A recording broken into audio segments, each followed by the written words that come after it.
Welcome back. You're watching Morning Express. In case you're just joining us, we're talking about the political point of view in our country right now. And joining me in studio is Kevin Osido, who is a governance expert. And next to him is Professor George Wajakoya, who is a lawyer, and Kaikai Kisinga, who is also a lawyer. Gentlemen, before we went on the break, we were talking about Kenyans. How can we move forward? And Kaikai, you said Kenya is bigger than the two individuals. So what are your thoughts? As a citizen, what can we do personally, each and every one of us, to move forward? I think, as I said, Kenya is bigger than two individuals. Yes. And we can't surround ourselves with the Kenyatas and Odingaism. We have to understand that this is Kenya. Mm-hmm. And that's why on 8th of August, 2010, we passed a constitution. And that constitution, if you read it, from the first chapter to the last chapter, there's no mention of a single family in that constitution. Yes. There's no mention of a single politician in that constitution. It is the will of the people. And just like Professor was talking about the preamble of the constitution, we the people of Kenya, you know, it's about Kenyans now. So therefore, that we must anchor ourselves in whatever we are doing around the constitution as opposed to individuals, because individuals come and go. Remember that people change, people disappear, people leave, people move on with life. Someone rules for 2 terms and that's the end of them, but then we still leave behind a country. So what is the way forward? For me, the way forward is one, political tolerance. That we as Kenyans, we must learn to have political tolerance. And when we talk about political tolerance, we are saying that elections are always there every 5 years. It's a constitutional requirement. And after every 5 years, it's an election contest. When there's that election contest, there's a winner and there's a loser. So can we have political tolerance to accept what has happened out of the outcome of the Kenyan people, of the Kenyan will, and move on?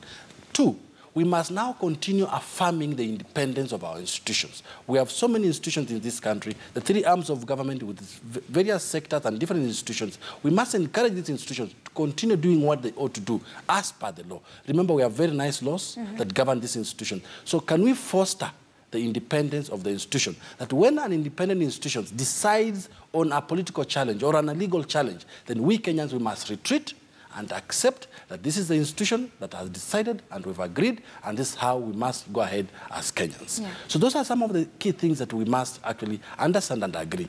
Number 3, the rule of law. We must, as Kenyans, continue understanding ourselves that we have a rule of law, that this is a democracy, we have rule of law, and we must adhere to rule of law. For myself, as a lawyer, I'll be at pain to understand that there's a law and nobody wants to follow the rule of law, and nobody wants to agree with the rule of law. So if you anchor ourselves as Kenyans around those 3 things, then we will be fine. Lastly, the issue of ethnicity. I think diversity is a very good thing. Yeah. We all love being from diverse backgrounds. I could be a Luya, I could be a Kamba, I could be a Mijikenda, I could be a Luo. I am proud of being who I am. But then let's not try to encourage negative ethnicity, which you then anchor it into political milestones, whereby you think that you can only be a leader because of political ethnicity or whatever it is. So let's run away from negative ethnicity. But ethnicity itself, diversity is rich. Okay. Professor, what are your thoughts on this? I believe in people's assemblies. Even though it has come in with Raila Odinga, and I have to give him credit, it ought to have come in a long time ago, where people should chart their way forward from the grassroots, where people can correct the government, where people can look into the eye of those who are elected and recall them to speak to them and ask them questions.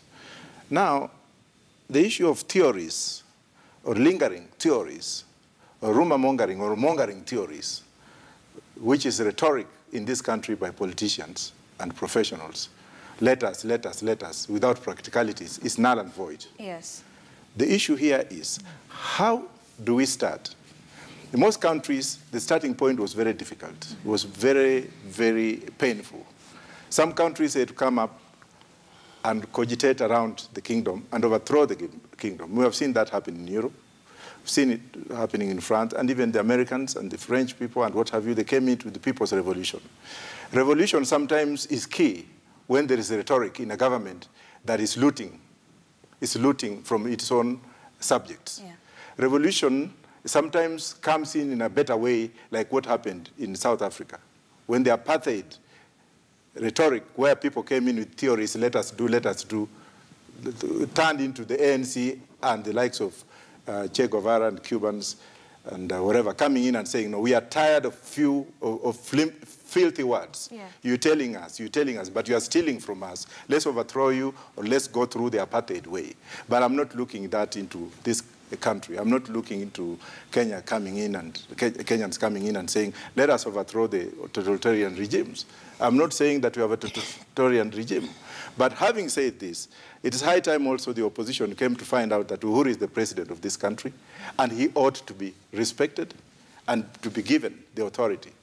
We cannot pull this man, as we are always doing, because of the Odinga-Kenyatta rivalry. It's ruining this country. I'm sorry to say this, and I'm not looking for votes from anybody. But the Uhurus also have to come up and say that, oh, how do I leave my legacy? Am I going to be surrounding myself with sycophants in State House? Am I going to appoint losers? Yeah. Am I going to bring in the people that have been rejected by the people? That itself is a brewing of the revolution in this country. Uhuru should come out and pinpoint himself and look outside the box and say, I want that man, I want that man, I want that man to come, I want that lady to come and work with me for the benefit of this country. Yeah. Not lunars who are coming in to steal from him, steal from Kenyans, and then call it a status quo. Finally, our educational system, even though it's still growing, we need to calculate and to infuse moral responsibility into our children in school. We need the educational content to be changed so that kids can be taught about corruption from the initial stage. And that will take a long time, but they will grow up knowing that corruption is bad. Common goods like manners, like going into a matatu. When the matatu is full, we can tell the driver to either stop or come out. Yeah. Or when a matatu is being driven in a particular manner, we can actually arrest this person and take him forward. So people's assembly is the key. Not these likes of Songo coming up and saying, oh, today we are going to have people's participation. We have a forum at KCB. Let us talk about it. What can Songo talk about people's rights in this country? We need the people themselves to come out and say, okay, let us chart our way forward, and let us call these people to come and speak to us. All right, Kevin, as we conclude, what can we do what can we do as Kenyans? Yeah. Each and every Kenyan has a stake in this country. There is no superior. There is neither a superior Kenyan, neither is there any inferior Kenyan. Each and every one of us has a stake, and that is what makes us Kenyans. We are mosaically knit in a manner that you have unique elements in you, Ashley, and each of us has unique elements that when we bring them together, then we are able to achieve not only a common objective, but the results are results that are going to make you comfortable, make me comfortable, and make each and everyone comfortable. That, in my view, has to be the goal. How can we be able to do that? Open up spaces. And I am glad because even as we sit here right now, there is a group of civil society organizations that are organizing for a pre-national dialogue conference. So that then this is an opportunity for just common citizens to come and engage around what can we do about our situation. Yes. Because indeed this situation is beyond the president and the Right Honorable Raila Odinga. It is beyond them. As much as they are the major players in this, but the stakes are much more bigger and greater than them. So we must begin to open up spaces. The second thing is alternative narratives. Kenyans every day wake up to do extraordinary things that are never covered by you, Ashley. Yes. We see some of them on social media. Yeah, things that people look at, and if you look at views within, say, 4 days, the gentleman or the lady has more than 243,000 views. This means that this is something that is exciting to the people. Can we be able to encourage alternative narratives, alternative things that can be able to bring out the best that is in this country? Because Kenya is not just political. Kenyans have been able to make it in the social aspect, in the cultural aspects, in the economic spheres, in our own different little ways. And those are the things that we should now begin to look at. What are these other things that Kenyans are doing that are taking off our heat from the politics of the day? Because for some time, I even stopped watching TV because I thought for the first 22 minutes, oh, that politician said this, and the other one agreed with them. They called a press conference and they disagreed, and then later they went and had tea. One argued about who needs to pay the bill, and it was an issue. And yet, there are other things that make us much more better as Kenyans. The third thing is, what can we learn from our neighbors? What is happening in this country is not just unique to Kenya. Yes, it is unique because it is about us, and we must be given the opportunity to speak about it. But there are other neighbors, other countries that have been through these kind of scenarios or situations, and they've actually come out much more stronger. Yeah. Liberia, at some point, was in this particular situation. Look at how strong the country is coming out. And the people took it upon themselves to be able to generate petitions. They were always, the women of Nigeria, of Liberia were always out there in the biggest stadia in their different regions, praying and consulting each other and pushing for change which they wanted to see. And our constitution and supporting legislations, for example, the County Governments Act, have given Kenyans an opportunity also to organize in assemblies or in town hall meetings to be able to generate, alternatives on what they want to see.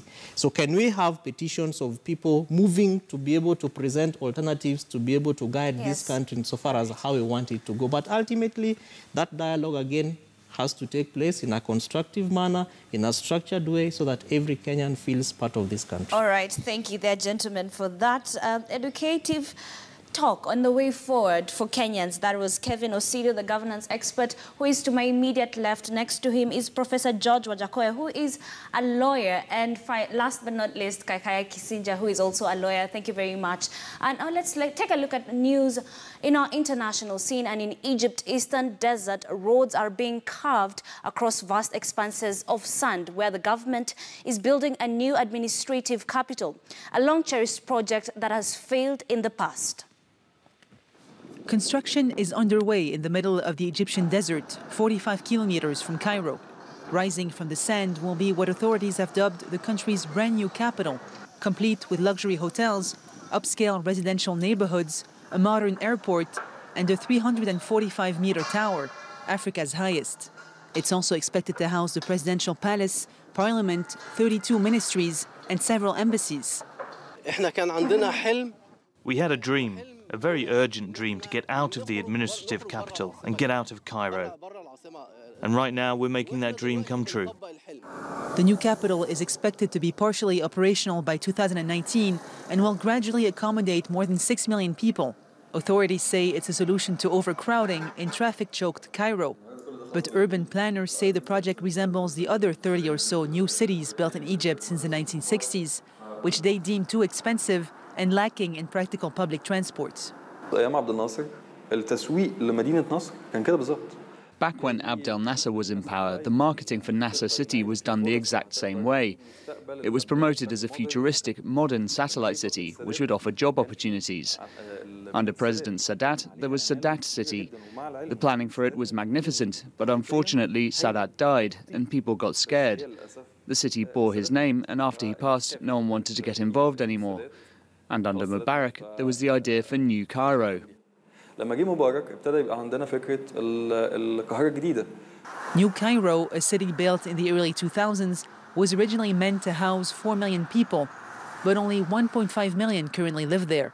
While some view the new capital as bordering on political propaganda, for authorities it's an essential and pioneering project. We are going to use everything modern and state-of-the-art in terms of planning, design, technology and IT. And in the new capital, these new services will be available to all residents. So it will be a smart city. The new capital will officially cost some $45 billion, a pharaonic project, and inflation hit Egypt. Plans have been in the works to build a regional airport in Notre Dame des Landes since the 1970s. And for nearly as long as so have efforts to thwart the construction. Years of activism and failed attempts by authorities to clear the picturesque farmland mean the regional airport remains in the city of Nantes, where inhabitants are increasingly unhappy. Now the government is expected to rule on the fate of the project, with stakes high on both sides of the conflict. Notre Dame des Landes. The patch of French countryside is synonymous with a decades-long battle pitting protesters against police, environmentalists against entrepreneurs, and local residents against each other. At stake, a project to move the regional airport here from where it now sits, smack in the middle of the city of Nantes.